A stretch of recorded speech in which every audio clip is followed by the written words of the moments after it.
Hello friends, welcome to the success Kendra. Friends देखिए, आज इस सेशन में हम लोग बीपीएससी टीआरई 3.0 यानी कि बीपीएससी शिक्षक भर्ती 3.0 जो न्यू वैकेंसी 2024 में आई हुई है, जिसका एग्जाम मार्च 2024 में लिया जाएगा। फ्रेंड्स उसके लिए साइंस का हमारा यह दूसरा वीडियो है।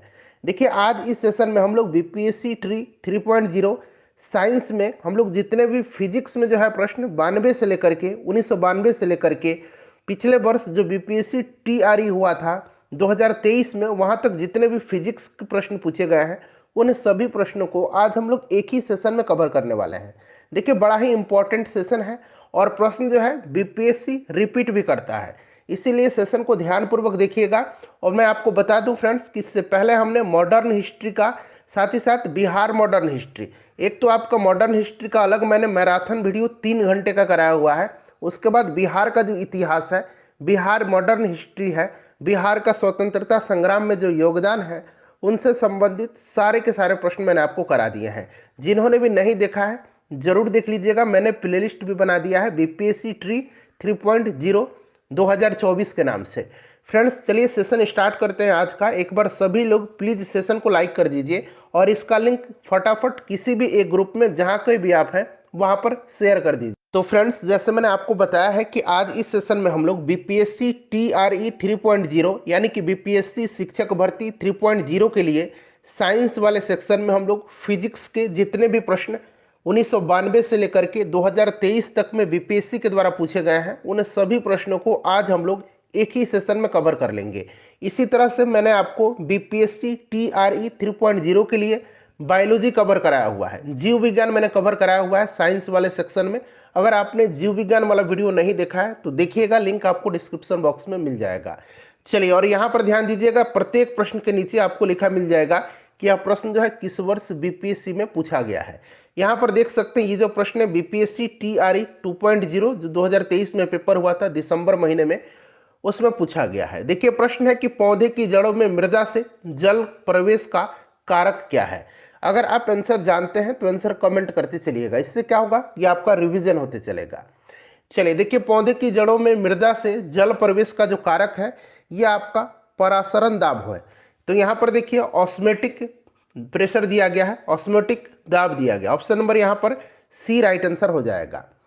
चलिए फ्रेंड्स, अगला प्रश्न कर लेंगे। देखिए, एक उत्तल लेंस की फोकस दूरी 10 सेंटीमीटर दिया गया है और पानी में इसे डुबोने पर यह कार्य करेगा। तो सबसे पहले ध्यान से सुनिएगा, सबसे पहले मैं इसका आंसर बता देता हूं। देखिए, इसका आंसर जो होगा, इसका जो फोकल दूरी है, यानी कि यहाँ पर देखिए फोकस दूरी जो है वो आपका क्या होगा, 10 सेंटीमीटर से ज़्यादा होगा और यह एक उत्तल लेंस की तरह ही कार्य करेगा। ठीक है, फोकल लेंथ इसका बढ़ जाएगा। ऐसा इसलिए होता है क्योंकि जब प्रकाश सघन माध्यम से विरल माध्यम में प्रवेश करता है तो अभिलंब से दूर झुक जाता है। चूंकि जल वायु से अधिक सघन माध्यम है, जल में प्रकाश का झुकाव कम होगा। परिणाम स्वरूप क्या होगा कि जल में फोकस दूरी वायु में फोकस दूरी की तुलना में अधिक होगी। इसीलिए यहाँ पर फोकस दूरी जो है 10 से ज़्यादा हो जाएगा, अधिक हो जाएगा और यह उत्तल लेंस की तरह ही व्यवहार करेगा। अब चूंकि यहाँ पर देखिए फोकस दूरी जो है क्या हो रही है, फोकस दूरी अधिक हो रही है, तो प्रश्न ये भी बनता है कि जब एक लेंस को, ध्यान से सुनिएगा, जल में डुबाया जाता है तो लेंस की क्षमता क्या होती है। तो चूंकि देखिए जल में जब डुबाया जा रहा है तो यहाँ पर फोकस दूरी बढ़ रही है। जब फोकस दूरी बढ़ेगी तो निश्चित रूप से उसकी क्षमता घट जाएगी। Power of lens equal to 1/f होता है। तो जब फोकस दूरी बढ़ रहा है तो यहाँ पर देखिए पावर जो है लेंस का वो कम हो जाएगा, घटेगा। तो इस चीज़ को फ्रेंड्स ध्यान रखिएगा। चलिए अगला प्रश्न करेंगे। नेक्स्ट क्वेश्चन है हमारा। देखिए, हालांकि दृश्य प्रकाश में जल प्रदर्शक होता है, दूरस्थ वस्तुओं को जल की महीन बूंदों से निर्मित कोहरे में नहीं देखा जा सकता है। यह इसलिए होता है क्योंकि, प्रश्न को एक बार और पढ़िएगा, हालांकि दृश्य प्रकाश में जल पारदर्शक होता है, दूरस्थ वस्तुओं को जल की महीन बूंदों से निर्मित कोहरे में नहीं देखा जा सकता है, यह इसलिए होता है क्योंकि। चलिए अब यहाँ पर सभी ऑप्शन को ध्यान से देख लीजिएगा। यहाँ पर मैं आपको धीरे धीरे सभी स्क्रॉल करके दिखा दे रहा हूँ। डी और ई तो आपको पता ही है, 3 ऑप्शन आपको स्पष्ट दिख रहा है, बताइए। और फ्रेंड्स देखिए, मैंने एक बायोलॉजी वाला सेक्शन में जो मायोपिया वाला प्रश्न था उसका आंसर मैंने आपको हाइपरमेट्रोपिया वाला कंडीशन बता दिया था। ठीक है ना, तो उसको सुधार लीजिएगा। चलिए, बहुत सारे लोगों ने कमेंट भी किया है। चलिए यहाँ पर देख लीजिएगा, इसका जो राइट आंसर हो जाएगा वो आपका अधिकतर प्रकाश बिखर करके आभासी अस्पष्टता निर्मित करता है, इसीलिए जो है निर्मित कोहरे में नहीं देखा जा सकता है दूरस्थ वस्तुओं को जल की महीन बूंद से। तो ऑप्शन नंबर यहाँ पर बी जो होगा इसका करेक्ट आंसर हो जाएगा। चलिए उसके बाद नेक्स्ट क्वेश्चन है कि एक वर्णीय प्रकाश एक माध्यम से दूसरे माध्यम में प्रवेश करता है तो निम्नलिखित में से कौन सा गुण नहीं बदलता है। सिंपल सा क्वेश्चन है, कौन सा गुण नहीं बदलेगा, फटाफट आंसर कमेंट करिए। राइट आंसर इसका हो जाएगा आपका आवृत्ति। आवृत्ति चेंज नहीं होता है, इस चीज को ध्यान रखना आपको। चलिए उसके बाद नेक्स्ट क्वेश्चन हमारा कि निम्न अवस्था में हाइड्रोजन परमाणु की कक्षा में एक इलेक्ट्रॉन की चाल होती है। यह डायरेक्टली प्रश्न उठा करके दे दिया गया है। तो निम्नतम अवस्था में हाइड्रोजन परमाणु की कक्षा में एक इलेक्ट्रॉन की चाल जो होती है ये C/137 होती है। ऑप्शन नंबर यहाँ पर सी करेक्ट आंसर हो जाएगा इसका।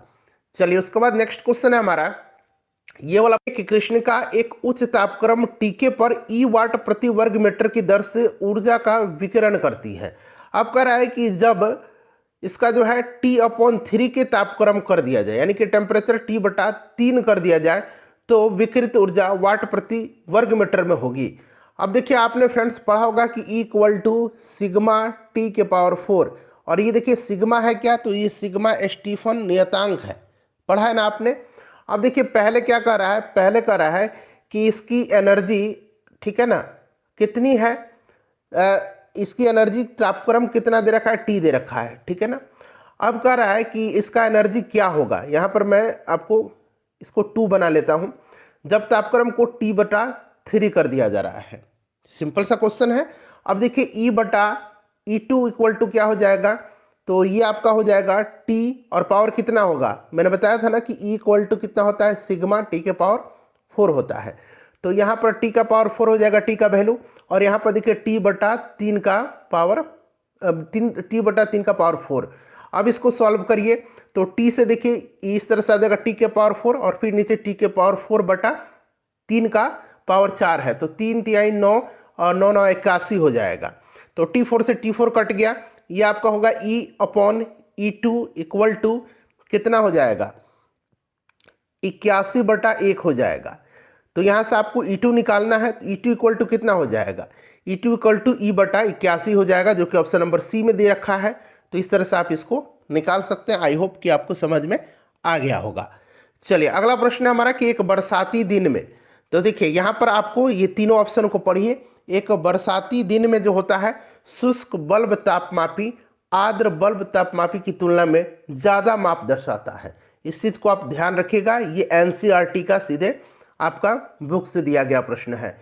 चलिए निम्नलिखित में से कौन सी विद्युत चुंबकीय तरंग नहीं है। अच्छा, विद्युत चुंबकीय तरंग जो होती है ये आपका गामा किरण, x-ray, infrared, radio wave, microwave, ये सब जो होती है विद्युत चुंबकीय तरंग होती है।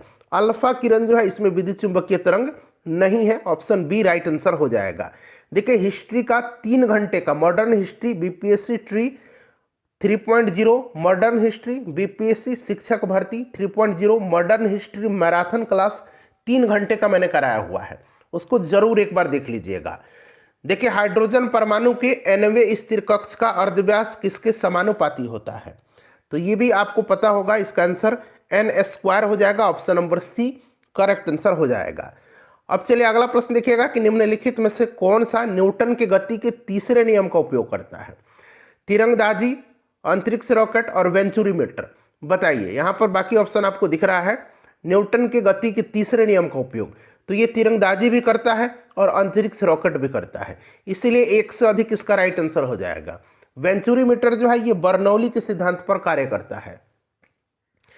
देखिए प्रिज्म से स्पेक्ट्रम से गुजरने पर सबसे अधिक अपवर्तित होने वाला रंग का प्रकाश कौन सा है, सबसे ज़्यादा अपवर्तित, तो सबसे ज़्यादा आपको पता है जिसका तरंग दैर्ध्य सबसे कम होगा वो ज़्यादा होगा, यानी कि बैगनी हो जाएगा। सबसे कम पूछता तब लाल होता।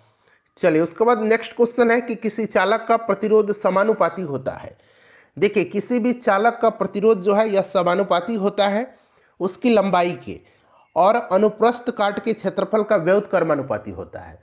अगर यहाँ पर व्युत्क्रमानुपाती पूछा था तो अनुप्रस्थ काट के क्षेत्रफल होता है। समानुपाती पूछा है तो उसकी लंबाई के। चलिए अगला प्रश्न है हमारा कि मानव कान का जो श्रवण परास है क्या है। हमारी कान जो सुन सकती है उसका जो ऑडिबल रेंज पूछा जा रहा है, तो आपको पता है 20 हर्ट्ज से लेकर के 20,000 हर्ट्ज, या 20 हर्ट्ज से लेकर के 20,000 को आप 20 किलो हर्ट्ज भी इस तरह से लिख सकते हैं, या कहीं ऑप्शन में आपको इस तरह से भी मिल जाए।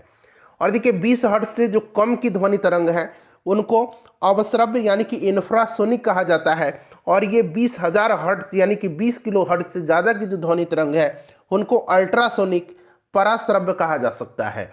ठीक है ना।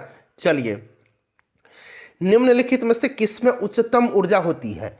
तो देखिए उच्चतम ऊर्जा किसमें होगी, तो निम्नलिखित में से पूछा गया, तो अगर इन ऑप्शन में से चुनना है तो उच्चतम ऊर्जा जो होगी वो आपका होगा इसमें किसमें, नीला प्रकाश में। वैसे बैंगनी में सबसे ज़्यादा होता है, सबसे कम अगर पूछेगा तो लाल होगा। अगला प्रश्न करेंगे कि प्रकाश की एक किरण दर्पण पर देखिए 30 डिग्री के कोण से आपतित होती है और अभिलंब है ये, और परावर्तन कोण के बीच का एंगल है। तो 30 डिग्री 30 डिग्री, तो ये आपका पूछ रहा अभिलंब और परावर्तित किरण के बीच के, तो ये 30 है, तो ये पूरा 90 बन रहा है, तो यानी कि 60 डिग्री राइट आंसर हो जाएगा। चलिए निम्नलिखित में से कौन सा सबसे कम घर्षण उत्पन्न करता है। सबसे कम घर्षण और सबसे अधिक घर्षण, ये प्रश्न बनता है। देखिए सबसे कम घर्षण जो करेगा ये आपका लोटनिक घर्षण करेगा। लोटनिक, यहाँ मैं लिख देता हूँ लोटनिक घर्षण, जिसको कि हम लोग अंग्रेजी में रोलिंग घर्षण कहते हैं, सबसे कम घर्षण करता है। और सबसे अगर अधिक पूछेगा, सबसे अधिक, तो ये एस्थेटिक घर्षण करता है, सबसे अधिक घर्षण। ठीक है ना, तो दोनों पॉइंट को ध्यान रखना आपको। चलिए उसके बाद देखिएगा कि अलग अलग द्रव्यमान की दो वस्तुएं चंद्रमा की सतह के पास स्वतंत्र रूप से गिरने से क्या होगा, बताइए राइट आंसर इसका क्या होगा, करेक्ट आंसर इसका क्या होगा बताइए। किसी भी क्षण एक ही वेग होगा उसका, ऑप्शन नंबर यहां पर सी राइट आंसर हो जाएगा। ठीक है ना फ्रेंड्स। चलिए उसके बाद नेक्स्ट क्वेश्चन है हमारा कि अवतल दर्पण द्वारा बनाया गया प्रतिबिंब वास्तविक उल्टा और वस्तु के आकार के बराबर होता है, वस्तु की स्थिति कैसी होनी चाहिए, बताएंगे इसका राइट आंसर क्या होगा। तो इसका करेक्ट आंसर जो सेंटर ऑफ कर्वेचर है वक्रता केंद्र पर, ऑप्शन नंबर बी बिल्कुल इसका करेक्ट आंसर हो जाएगा। ठीक है ना। चलिए उसके बाद नेक्स्ट क्वेश्चन है निम्नलिखित में से कौन सा तरल बिजली का कुचालक है। बिजली का कुचालक, देखिए नमकीन पानी जो है बिजली का सुचालक होता है, संतरे का रस भी होता है और नींबू का रस भी होता है, तो सारे के सारे सुचालक हैं। कुचालक पूछा गया तो उपरोक्त में से कोई नहीं, ऑप्शन डी राइट आंसर हो जाएगा। चलिए एसी करंट कैसे उत्पन्न करते हैं। एसी करंट जो है सिंपल सा क्वेश्चन है, यह डायनेमो के द्वारा, option number B right answer हो जाएगा। चलिए धारा घनत्व होता है, धारा का घनत्व जो होता है यह एक सदिश राशि होता है, एक सदिश राशि, option number B right answer हो जाएगा। चलिए फ्रेंड्स अगला प्रश्न कर कि विद्युत धारा की इकाई है। विद्युत धारा की इकाई, विद्युत धारा की जो इकाई है ये एम्पियर हो जाएगा, ऑप्शन नंबर डी। अच्छा अगर हम बात करें कुलम्ब, तो कुलम्ब जो है ये किसका ऐसा इकाई होता है, तो कुलम्ब जो होता है ये आवेश का होता है, और पावर का यानी कि शक्ति का वाट होता है। चलिए नेक्स्ट क्वेश्चन कर लेंगे। अगला प्रश्न है कि निम्न तत्वों में से किसमें न्यूट्रॉन नहीं होता है। निम्न तत्वों में से किसमें न्यूट्रॉन नहीं होता है, तो इसका right answer option number C हो जाएगा, हाइड्रोजन। हाइड्रोजन का परमाणु क्रमांक कितना होता है, तो परमाणु क्रमांक 1 होता है। साधारण हाइड्रोजन समस्थानिक जिसको कि हम लोग प्रोटियम कहते हैं, उसमें कोई भी न्यूट्रॉन नहीं होता है। 3 समस्थानिक होते हैं हाइड्रोजन के, कौन कौन से होते हैं, तो एक तो आपका प्रोटियम हो गया, एक ड्यूटीरियम हो गया, और तीसरा ट्राइटियम हो गया। तो देखिए प्रोटियम में कोई न्यूट्रॉन नहीं होता है, ठीक है। ड्यूटीरियम में 1 न्यूट्रॉन होता है, जबकि ट्राइटियम में 2 न्यूट्रॉन होता है। तो राइट आंसर यहाँ पर देखिए ऑप्शन नंबर सी हो जाएगा इसका, हाइड्रोजन। नेक्स्ट क्वेश्चन कर लेंगे हमारा कि एंगस्ट्रम इकाई है। एंगस्ट्रम किसकी इकाई है, तो देखिए एंगस्ट्रम जो है फ्रेंड्स यह तरंग दैर्घ्य की इकाई है, तरंग दैर्घ्य की इकाई है एंगस्ट्रम, ध्यान रखेंगे। अच्छा एक एंगस्ट्रम बराबर कितना होता है, तो एक एंगस्ट्रम बराबर होता है 10⁻⁻10 मीटर, इसे भी आप जरूर ध्यान रखेंगे। ठीक है। चलिए फ्रेंड्स एक बार लाइक कर दीजिए सेशन को। अगला प्रश्न कि प्रकाश वर्ष किसकी इकाई है। प्रकाश वर्ष जो है देखिए बीपीएससी में प्रश्न प्रीवियस ईयर से रिपीट होता है। प्रकाश वर्ष किसकी इकाई है? तो देखिए प्रकाश वर्ष जो है फ्रेंड्स यह दूरी की इकाई है। अच्छा, दूरी की सबसे बड़ी इकाई अगर पूछेगा तो क्या होगा? पारसेक होगा। इससे भी आप जरूर ध्यान रखेंगे, ठीक है। चलिए, और एक प्रकाश वर्ष में कितना मीटर होता है? तो एक प्रकाश वर्ष में होता है 9.46 गुना 10 के पावर 15 मीटर होता है। क्लियर। अगला प्रश्न के निम्नलिखित में से कौन सी मूल भौतिक राशि है? मूल भौतिक राशि इनमें से कौन सी है? देखिए मूल भौतिक राशि पूछा गया है, तो मूल भौतिक राशि क्या होती है? जिनको व्यक्त करने के लिए किसी अन्य भौतिक राशि की आवश्यकता नहीं होती है, ठीक है। जैसे कि लंबाई, द्रव्यमान, तापमान, विद्युत धारा, ज्योति तीव्रता और पदार्थ की मात्रा। ये 7 जो है मूल भौतिक राशियां हैं। 7 मूल भौतिक राशियां हैं और साथ ही इनके मूल मात्रक भी हैं। जैसे कि लंबाई का मीटर हो गया, द्रव्यमान का किलोग्राम हो गया, समय का सेकंड हो गया, ताप का केल्विन हो गया, विद्युत धारा का एम्पियर हो गया, ज्योति तीव्रता का कैंडेला हो गया और पदार्थ की मात्रा का मोल हो गया, ठीक है। तो यहाँ पर देखिए विद्युत धारा राइट आंसर हो जाएगा। अगला प्रश्न कि ओम मीटर मात्रक है। ओम मीटर किसका मात्रक है? तो ओम मीटर जो है फ्रेंड्स यह मात्रक है प्रतिरोधकता का। Option number C right answer हो जाएगा, यानी कि रजिस्टिविटी का। क्लियर है। चलिए, जो सिंपल प्रश्न है उनको मैं एक्सप्लेन नहीं करूंगा क्योंकि वो चीज़ें आप पहले से जानते हैं। प्रकाश वर्ष इकाई है। देखिए प्रश्न रिपीट हो रहा है ना बीपीएससी में। प्रकाश वर्ष जो है यह दूरी की इकाई है। Option number A right answer हो जाएगा। चलिए, अगला प्रश्न कर लेंगे कि हर्ट्ज में क्या मापा जाता है? हर्ट्ज में क्या मापा जाता है? तो फ्रेंड्स मापा जाता है आवृत्ति। क्या मापा जाता है? आवृत्ति यानी कि frequency. Option number A right answer हो जाएगा। क्लियर है। अच्छा, आवृत्ति का ऐसा मात्रक हर्ट्ज होता है और एक सामान्य मनुष्य जो है ये 20 हर्ट्ज से लेकर के 20,000 हर्ट्ज, 20,000 हर्ट्ज कह लीजिए या 20 किलो हर्ट्ज कह लीजिए, एक ही बात है। 20 हर्ट्ज से लेकर के 20,000 हर्ट्ज आवृत्ति की ध्वनि को सुन सकने में सक्षम होता है। क्लियर है। अच्छा, 20 हर्ट्ज से जो नीचे की 20 हर्ट्ज से नीचे की जो आवृत्ति वाली ध्वनि तरंग हैं उनको हम लोग कहते हैं इंफ्रासोनिक। क्या कहते हैं? इंफ्रासोनिक कहते हैं। इनको हमारी कान नहीं सुन सकती है। और 20,000 हर्ट्ज से जो ऊपर की होती है उनको हम लोग क्या कहते हैं? उनको हम लोग अल्ट्रासोनिक कहते हैं, ठीक है। चलिए, अगला प्रश्न कर लेंगे। नेक्स्ट क्वेश्चन हमारा कि आवृत्ति को मापा जाता है। तो आवृत्ति को मापा जाता है हर्ट्ज में। Option number A right answer हो जाएगा। नेक्स्ट क्वेश्चन है फ्रेंड्स कि विद्युत शक्ति की इकाई है। विद्युत शक्ति की इकाई है। विद्युत शक्ति की इकाई जो है, विद्युत शक्ति पूछा गया है तो ये वाट हो जाएगा। Option number D correct answer हो जाएगा। विद्युत शक्ति यानी कि इसको हम लोग पावर कहते हैं। ये क्या होता है? कार्य बटा समय होता है, यानी कि वर्क अपॉन टाइम होता है, ठीक है। वर्क अपॉन टाइम होता है, याद रखेंगे। एम्पियर जो है यह विद्युत धारा का मात्रक है। कूलम जो है मैंने आपको बता दिया आवेश का है।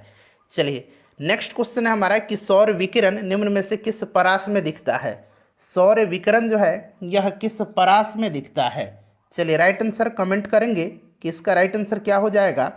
तो देखिए सौर विकिरण जो है यह किस परास में जो है, यह 400 से लेकर के 700 नैनोमीटर, इसका option number B correct answer हो जाएगा। 400 से लेकर के 700 नैनोमीटर। चलिए, नेक्स्ट क्वेश्चन है कि आर्द्रता किस उपकरण से नापी जाती है? आर्द्रता किस उपकरण से नापी जाती है? चलिए बताएंगे राइट आंसर इसका क्या हो जाएगा। आर्द्रता जो है यह किस उपकरण से नापी जाती है? तो राइट आंसर इसका हाइग्रोमीटर हो जाएगा। हाइग्रोमीटर से, ठीक है। और हाइड्रोमीटर से क्या होता है? हाइड्रोमीटर, यहाँ पर देखिए हाइड्रोमीटर, इससे क्या मापा जाता है? जिससे जल का आपेक्षिक घनत्व मापा जाता है। पायरोमीटर से क्या मापा जाता है? तो उच्च तापमान मापा जाता है। लैक्टोमीटर से दूध की शुद्धता मापी जाती है। चलिए, नेक्स्ट क्वेश्चन है कि दाब की इकाई क्या है? दाब यानी कि प्रेशर। आपको पता है कि किसी तल के इकाई क्षेत्रफल पर लगने वाले बल को दाब कहते हैं। दाब जो है एक अदिश राशि होता है और दाब का फॉर्मूला आपको मैंने अभी बता भी दिया कि किसी तल के इकाई क्षेत्रफल पर लगने वाले बल को, यानी कि आपका क्या हो जाएगा? फोर्स अपॉन एरिया होता है, ठीक है। फोर्स अपॉन एरिया होता है तो फोर्स का क्या हो जाएगा? न्यूटन हो जाएगा और एरिया का क्या हो जाएगा? मीटर स्क्वायर हो जाएगा, यानी कि न्यूटन वर्ग मीटर राइट आंसर हो जाएगा। इसको हम लोग पास्कल भी कहते हैं, पास्कल कहते हैं, ठीक है। दाब का इकाई कहीं कहीं पास्कल भी आपको मिलेगा। चलिए, निम्नलिखित में से कौन सी इसमें से अदिश राशि है? इसमें से पूछा गया है कि कौन सी अदिश राशि है। तो वे राशि जिनको व्यक्त करने के लिए दिशा एवं परिणाम दोनों की आवश्यकता होती है उसको सदिश राशि कहा जाता है। और बल, वेग, विस्थापन, त्वरण, संवेग ये सब सदिश राशि हैं। ठीक है, जिनको व्यक्त करने के लिए केवल परिणाम की आवश्यकता होती है, दिशा की नहीं, उन्हें अदिश कहा जाता है। आयतन, दाब, चाल, दूरी ये सब अदिश होती है। ठीक है, तो यहाँ पर आप देखेंगे दाब राइट आंसर हो जाएगा ऑप्शन नंबर बी। ठीक है, चलिए देखिए ये जो घटना चक्र है नया वाला, इसमें बहुत सारे पुराने क्वेश्चन को ऐड नहीं किया गया है। मैं सभी के सभी क्वेश्चन को आपको कवर करवा दूंगा। जो बीपीएससी के पहले वाला जो घटना चक्र था उसमें जो प्रश्न दिया गया था उनको भी, जो छूटा हुआ प्रश्न है उनको भी मैं कवर करवा दूंगा। चलिए, निम्न में से कौन सी इसमें से सदिश राशि नहीं है? सदिश राशि नहीं है। ठीक है, अभी मैंने आपको बताया था कि सदिश राशि कौन कौन सा है। बल, वेग, विस्थापन, त्वरण, संवेग। ठीक है, इसमें से पूछा गया है कि सदिश राशि नहीं है, तो राइट आंसर इसका क्या हो जाएगा? बताएंगे करेक्ट आंसर इसका क्या हो जाएगा? तो फ्रेंड्स इसमें से देखिए गति इसका राइट आंसर हो जाएगा। ठीक है, गति अदिश राशि है। चलिए नेक्स्ट क्वेश्चन है हमारा कि यदि धरती के घूमने की गति यानी कि घूर्णन बढ़ा दी जाए तो भूमध्य रेखा पर पिंड का वजन कितना होगा? पिंड का वजन क्या होगा? राइट आंसर क्या होगा इसका? तो ये घट जाएगा। क्या होगा फ्रेंड्स? ये घट जाएगा। ठीक है, चलिए अगला प्रश्न करेंगे कि निम्नलिखित में से, और देखिए एडुटेरिया का जो नया बिहार स्पेशल का बुक आया हुआ है उसको भी मैं कवर करवा रहा हूँ, तो उसको भी आप लोग देख लीजिएगा। निम्नलिखित में से किस राशि का मात्रक नहीं है? इसमें से पूछा गया है कि किस राशि का मात्रक नहीं है। तो देखिए, किसी वस्तु की बीमा में आया परिवर्तन और उस वस्तु की मूल बीमा के अनुपात को विकृति कहा जाता है। और विकृति जो है एक बीमाहीन राशि है, इसका कोई भी मात्रक नहीं होता है। ये प्रश्न जो है फ्रेंड्स, यह 65th बीपीएससी 2019 में पूछा गया है।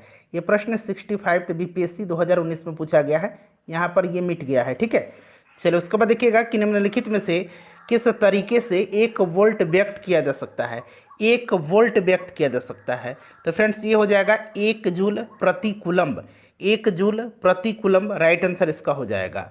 उसके बाद देखिएगा कि एक वस्तु का भार पृथ्वी की सतह पर मापने पर 100 न्यूटन आता है, इसका भार चंद्रमा की सतह पर मापने पर कितना होगा? तो चंद्रमा पर 1/6 हो जाता है, तो पृथ्वी पर अगर हम बात करें 100 है तो 1/6 हो जाएगा, ये 50 हो जाएगा। और यहाँ से देखिए ये 3 हो जाएगा, 2 तिहाई 6 और 50, यानी कि 50/3 हो गया। अब यहाँ से सॉल्व कर लेंगे, 3 एकम 3, ठीक है, फिर 2 गया इधर तो 3 छक्के 18, फिर 2 गया तो ये इस तरह से 16.7 न्यूटन आ जाएगा। क्लियर? चलिए उसके बाद देखिएगा कि सही कथन इसमें से आपको चुनना है। सही कथन आपको इसमें से चुनना है। देखिए राइट आंसर, लाल प्रकाश का तरंग दैर्घ्य बैगनी प्रकाश से ज़्यादा होता है। Option number B right answer हो जाएगा। लाल का तरंग दैर्घ्य सबसे ज़्यादा होता है और बैगनी का सबसे कम होता है। जिसका तरंग दैर्घ्य सबसे जो है ज़्यादा होता है उसका विचलन कम होता है, और जिसका तरंग दैर्घ्य कम होता है उसका विचलन ज़्यादा होता है। यानी कि बैगनी रंग का विचलन सबसे ज़्यादा होगा और लाल का सबसे कम। उसके बाद देखिएगा नेक्स्ट क्वेश्चन है, थोड़ा सा मैं छोटा कर देता हूं ताकि पूरा स्क्रीन पर आपको दिखाई दे ये प्रश्न। देखिए, जिस दिन में पानी पर जब दिन में पानी पर साबुन की फिल्में दिखाई देती हैं तो यह सुंदर रंग दिखाती है, इस घटना का कारण क्या है? तो इस घटना का कारण है इंटरफेरेंस ऑफ लाइट, जिसको कि हम लोग प्रकाश का व्यतिकरण कहते हैं। ठीक है, चलिए नेक्स्ट क्वेश्चन है हमारा कि एक परमाणु के केंद्र का धनावेशित हिस्सा क्या कहलाता है? परमाणु के केंद्र का धनावेशित हिस्सा जो है ये क्या कहलाता है? तो ये जो धनावेशित हिस्सा है इसको हम लोग न्यूक्लियस कहते हैं। क्या कहते हैं? न्यूक्लियस कहते हैं। क्लियर? याद रखेंगे, न्यूक्लियस कहते हैं। चलिए ऑप्शन नंबर यहाँ पर देखेंगे डी राइट आंसर हो जाएगा, न्यूक्लियस।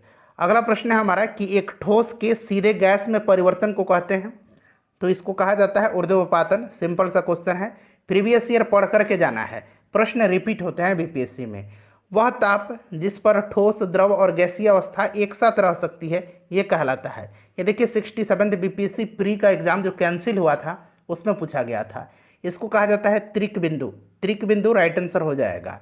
नेक्स्ट क्वेश्चन है कि कॉस्मिक किरणें हैं, कॉस्मिक किरणें जो हैं यह है, तो कॉस्मिक किरणें आवेशित कण हैं। कॉस्मिक किरणें आवेशित कण है। कॉस्मिक किरणें विद्युत चुंबकीय स्पेक्ट्रम का भाग नहीं है, ये भी आप ध्यान रखेंगे। ठीक है, चलिए अगला प्रश्न कि 2G स्पेक्ट्रम में अक्षर जी का जो है शब्द के लिए प्रयुक्त हुआ है, तो जी फॉर क्या होगा? जी फॉर हो जाएगा जेनरेशन, ठीक है, जी फॉर जेनरेशन। अगला प्रश्न है कि रडार का आविष्कार कौन था? रडार का आविष्कारक पूछा गया है। रडार का फुल फॉर्म क्या होता है? रडार का फुल फॉर्म जो होता है ये क्या होता है? यहाँ पर रडार आर बना लीजिए। रडार का फुल फॉर्म होता है radio detection and ranging, radio detection and ranging, ठीक है, याद रखेंगे। राइट आंसर इसका क्या हो जाएगा? रॉबर्ट वाटसन वाट ने किया था, ठीक है, रॉबर्ट वाटसन वाट ने किया था। तो यहाँ पर देखिए रॉबर्ट वाटसन दिया गया है। गॉड पार्टिकल इसमें से कौन सा है?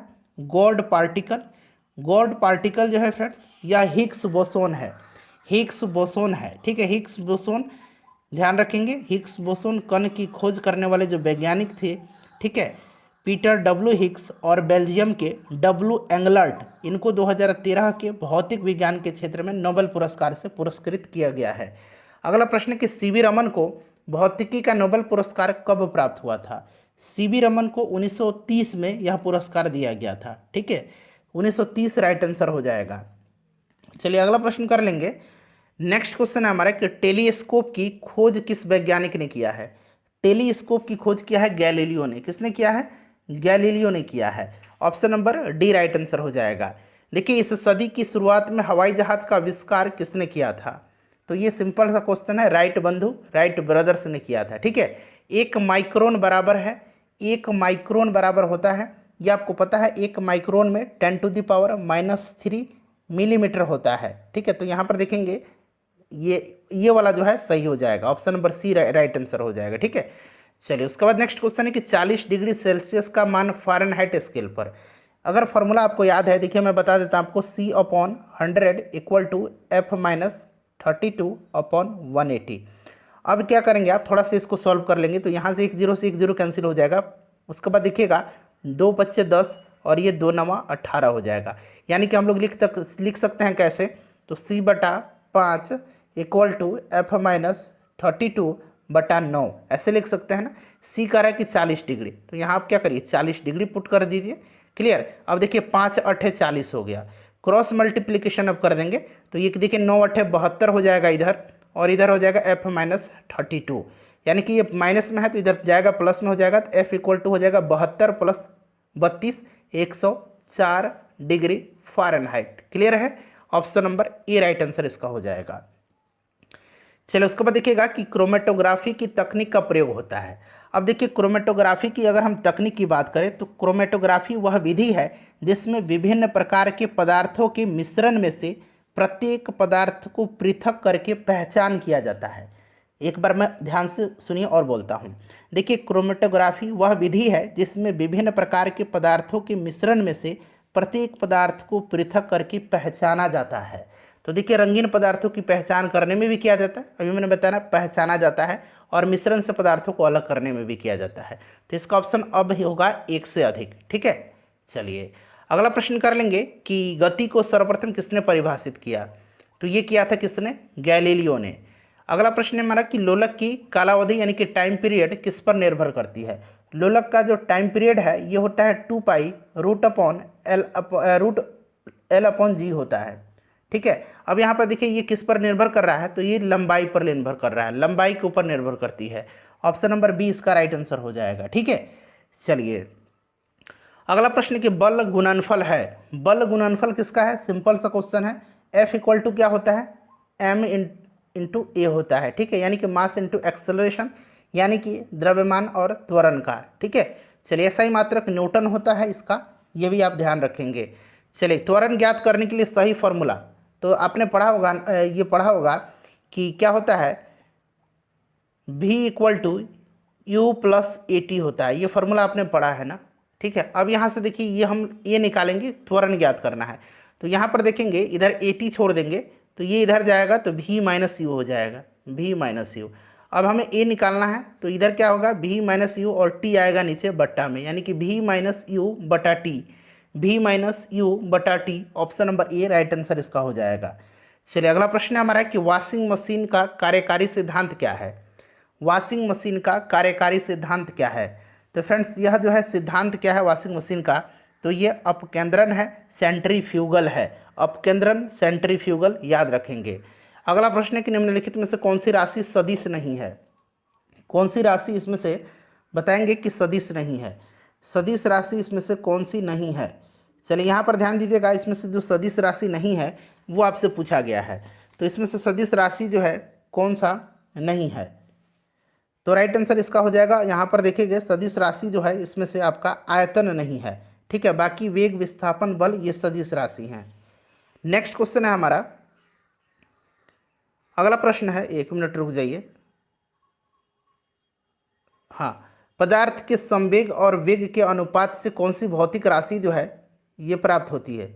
चलिए बताएंगे राइट आंसर इसका क्या हो जाएगा, करेक्ट आंसर क्या हो जाएगा? तो देखिए करेक्ट आंसर इसका हो जाएगा आपका द्रव्यमान। ठीक है, देखिए पदार्थ के संवेग से, ठीक है, संवेग mv और वेग के अनुपात से, तो v से भी कैंसिल हो जाएगा, बचेगा द्रव्यमान। अगला प्रश्न है कि आप एक लिफ्ट में खड़े हैं, ठीक है, ध्यान से पढ़िएगा। लिफ्ट के फर्श पर आपके भार द्वारा लग रहा बल, सभी ऑप्शन को पढ़िए। देखिए राइट आंसर मैं बता देता हूँ, लिफ्ट के 9.8 मीटर पर सेकंड स्क्वायर के त्वरण से नीचे आते समय शून्य होगा। ठीक है, तो ये वाला स्टेटमेंट जो है बिल्कुल सही दिया गया है। अगला प्रश्न करेंगे कि यदि एक पंख, एक रबर की गेंद और एक लकड़ी की गेंद निर्वात में एक समान ऊंचाई से स्वतंत्रता पूर्वक एक साथ जो है गिर रही हैं तो क्या होगा? चलिए सभी ऑप्शन को ध्यान से पढ़िएगा। तो क्या होगा फ्रेंड्स, तीनों एक ही साथ नीचे गिरेंगे, तीनों एक साथ जमीन पर पहुंचेंगे। ठीक है, ऑप्शन नंबर इसका डी राइट आंसर हो जाएगा। अगला प्रश्न है कि प्रकाश की गति किसके बीच से जाते हुए न्यूनतम होती है? अब यहाँ पर ध्यान से सुनिएगा, जिसका भी अपवर्तनांक ज़्यादा होता है उसमें प्रकाश की गति जो होती है वो न्यूनतम होती है। जिसका अपवर्तनांक ज़्यादा होता है यानी कि इसमें कांच का अपवर्तनांक जो है ये ज़्यादा है, इसीलिए इसमें प्रकाश की गति न्यूनतम होगी। अच्छा, प्रकाश की गति जो है, प्रकाश की गति अधिकतम कहाँ होती है, जरा आप मुझे कमेंट करके बताएंगे। चलिए अगला प्रश्न कर लेंगे कि प्रकाश का वर्ण विक्षेपण संभव है, तो ये प्रिज्म के द्वारा, प्रिज्म से जब 7 रंग के जब श्वेत प्रकाश को गुजारा जाता है तो ये 7 रंगों में विभाजित हो जाता है। कितने रंगों में? 7 रंगों में। ये होता है वर्ण विक्षेपण। ठीक है, वह प्रिज्म द्वारा राइट आंसर हो जाएगा इसका। ध्वनि की तीक्ष्णता किसके द्वारा निर्धारित की जाती है? ध्वनि की तीक्ष्णता जो है यह निर्धारित किसके द्वारा की जाती है? चलिए बताएंगे इसका राइट आंसर क्या हो जाएगा। ध्वनि की तीक्ष्णता जो है यह किसके द्वारा निर्धारित की जाती है? तो ये ध्वनि का तरंग दैर्घ्य के द्वारा, ध्वनि का तरंग दैर्घ्य राइट आंसर हो जाएगा। देखिए 68th बीपीएससी में ये प्रश्न पूछा गया है 2023 में। अगला प्रश्न कि निम्नलिखित में से कौन सा फोटो इलेक्ट्रिक उपकरण डिजिटल अनुप्रयोगों के लिए सबसे उपयुक्त है? ये भी प्रश्न देखिए 68th बीपीएससी 2023 में पूछा गया है। फोटो इलेक्ट्रिक उपकरण डिजिटल अनुप्रयोगों के लिए सबसे उपयुक्त है, तो ये फोटो डायोड है। फोटो डायोड राइट आंसर हो जाएगा। चलिए अगला प्रश्न कर लेंगे कि बॉल बेयरिंग का उपयोग स्थैतिक घर्षण को निम्नलिखित में से किसमें परिवर्तित करने के लिए किया जाता है?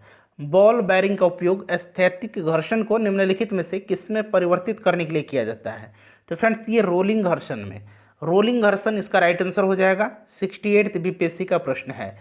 फुटबॉल के खेल में एक गोलकीपर फुटबॉल के गोल में पकड़ने के बाद, गेंद को पकड़ने के बाद अपने हाथों को पीछे की ओर खींचता है। यह गोलकीपर को किस प्रकार सक्षम बनाता है? तो राइट आंसर क्या हो जाएगा बताएंगे? संवेग परिवर्तन की दर को कम करने में, ताकि उसके हाथ पर चोट कम लगे। ठीक है, ये भी प्रश्न देखिए 68th में ही पूछा गया प्रश्न है। चलिए अनुदैर्घ्य तरंगों का उदाहरण है, अनुदैर्घ्य तरंग का उदाहरण इसमें से कौन सा है? अनुदैर्घ्य तरंग का उदाहरण जो है ये ध्वनि तरंग है। ध्वनि अनुदैर्घ्य है, प्रकाश जो है ये अनुप्रस्थ है, प्रकाश अनुप्रस्थ है। ठीक है, प्रकाश अनुप्रस्थ तरंग है, याद रखना आपको। चलो उसके बाद देखिएगा कि जब एक ध्वनि तरंग एक माध्यम से दूसरे माध्यम में जाती है तो वह राशि जो अपरिवर्तित रहती है। तो ये आपको पता है कि जब ध्वनि तरंग एक माध्यम से दूसरे माध्यम में जाती है तो उसकी आवृत्ति नहीं बदलती है, आवृत्ति नहीं बदलती है, बाकी जो भी है चाल, आयाम, तरंग दर ये बदल जाते हैं। चलिए अगला प्रश्न कि वायु में ध्वनि तरंग होती है, वायु में ध्वनि तरंग होती है, तो अभी मैंने बताया अनुदैर्घ्य तरंग है। क्लियर। चलिए प्रकाश अनुप्रस्थ है। रेत और नैप्थलीन के मिश्रण को किसके द्वारा पृथक किया जाता है? रेत और नैप्थलीन के मिश्रण को पृथक किया जाता है किसके द्वारा? तो ये ऊर्ध्वपातन के द्वारा, सब्लिमेशन के द्वारा पृथक किया जाता है। अगला प्रश्न है फ्रेंड्स, प्लीज़ एक बार वीडियो को लाइक कर दीजिए। विद्युत शक्ति की इकाई क्या है? अभी हम लोगों ने कवर किया था, विद्युत शक्ति की इकाई जो है वाट है। क्लियर। चलिए अगला प्रश्न है हमारा कि निम्नलिखित में से कौन सा सही सुमेलित इसमें से नहीं है? वोल्ट मीटर से विभवांतर मापा जाता है, एमीटर से विद्युत धारा, पोटेंशियोमीटर से विद्युत वाहक बल, ठीक है, गैल्वेनोमीटर से विद्युत प्रतिरोध नहीं, इससे भी विद्युत धारा ही मापा जाता है, ठीक है, विद्युत धारा का पता लगाया जाता है इससे भी। तो ऑप्शन नंबर डी जो है ये सही सुमेलित नहीं है। चलिए अगला प्रश्न है हमारा कि टरबाइन एवं डायनेमो से बिजली प्राप्त करने के लिए, ठीक है, किस ऊर्जा को विद्युत ऊर्जा में परिवर्तित करते हैं? राइट आंसर इसका हो जाएगा मैकेनिकल ऊर्जा। कौन सा? मैकेनिकल ऊर्जा। राइट आंसर क्या हो जाएगा इसका? मैकेनिकल ऊर्जा करेक्ट आंसर हो जाएगा, ठीक है। चलिए मैकेनिकल ऊर्जा यानी कि यांत्रिक ऊर्जा। अगला प्रश्न है कि एलईडी, ठीक है, एलईडी के संदर्भ में पूछा गया है। एलईडी मतलब क्या होता है? लाइट इमिटिंग डायोड यानी कि प्रकाश उत्सर्जक डायोड।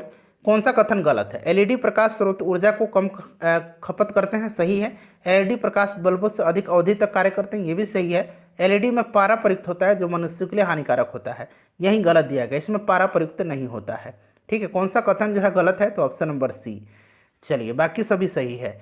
अगला प्रश्न है कि केंद्राभिमुखी बल किसके लिए जिम्मेदार है? केंद्राभिमुखी बल जो है यह किसके लिए जिम्मेदार है? बताएंगे इसका राइट आंसर क्या हो जाएगा? करेक्ट आंसर इसका क्या हो जाएगा? तो करेक्ट आंसर जो होगा इसका क्या हो जाएगा?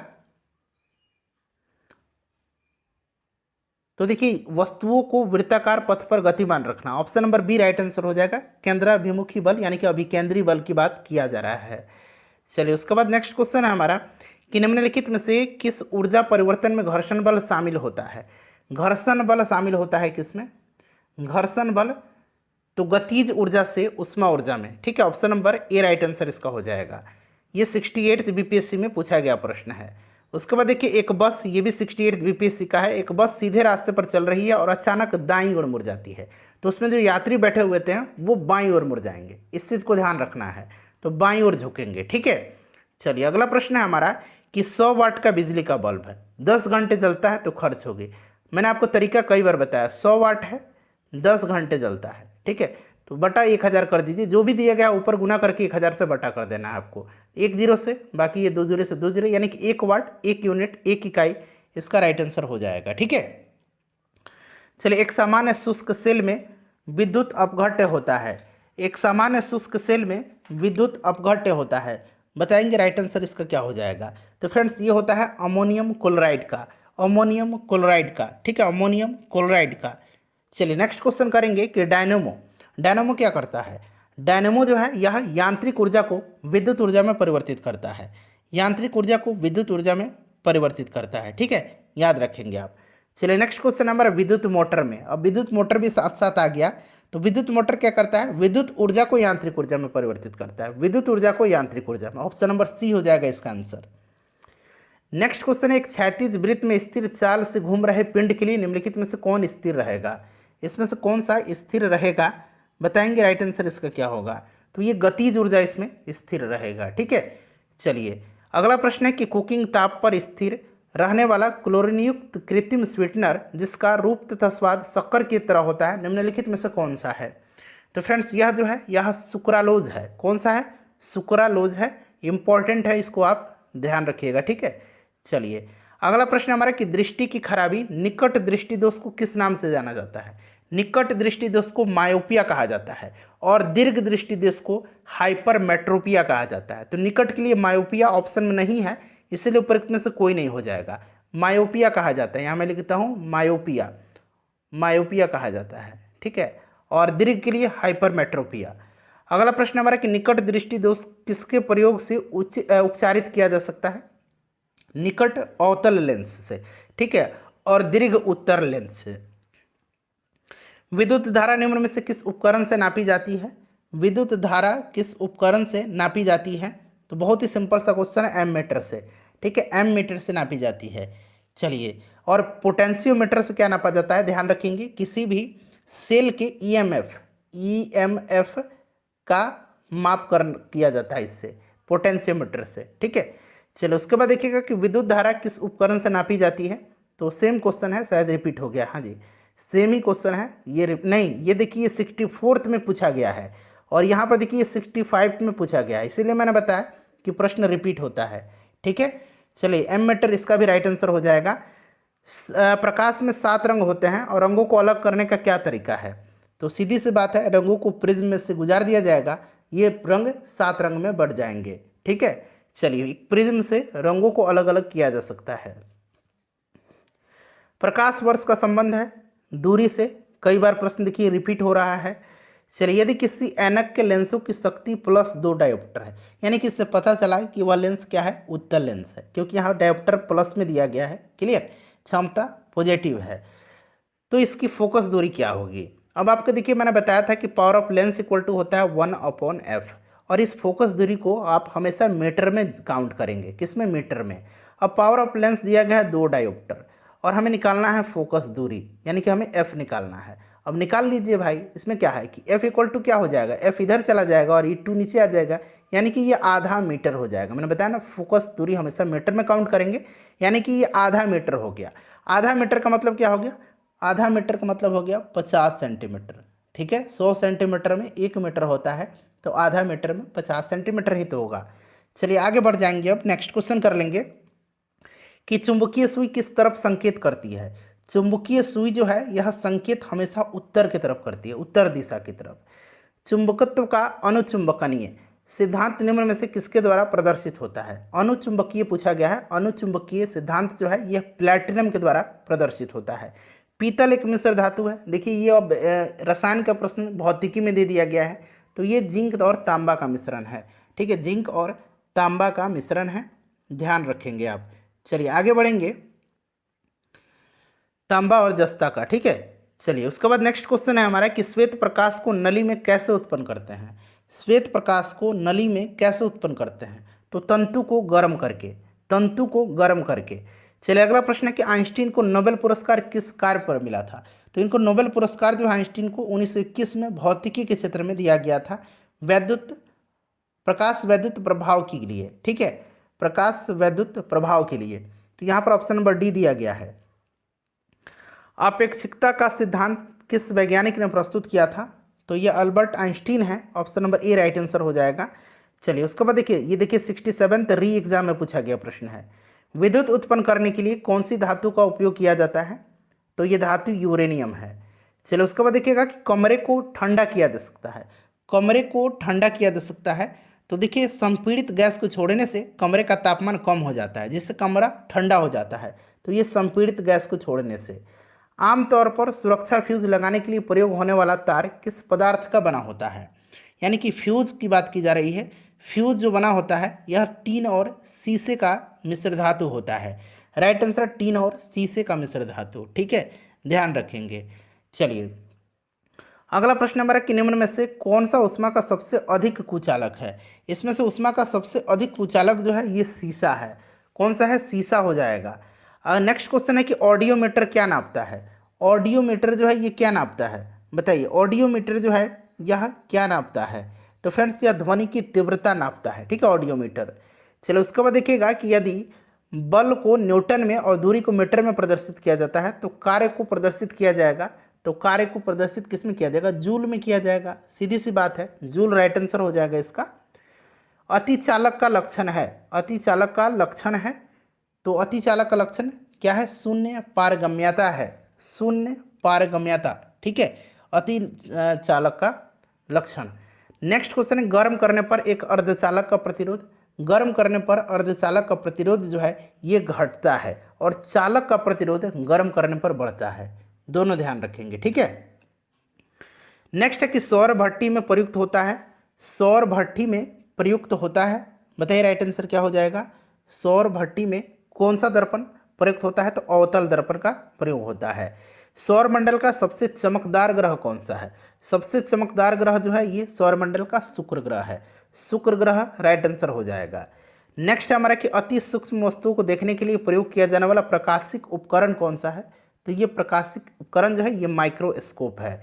नेक्स्ट क्वेश्चन है कि भारत द्वारा हाल ही में प्रक्षेपित अंतरिक्ष यान चंद्रयान 2 के एक भाग लैंडर का नाम क्या है।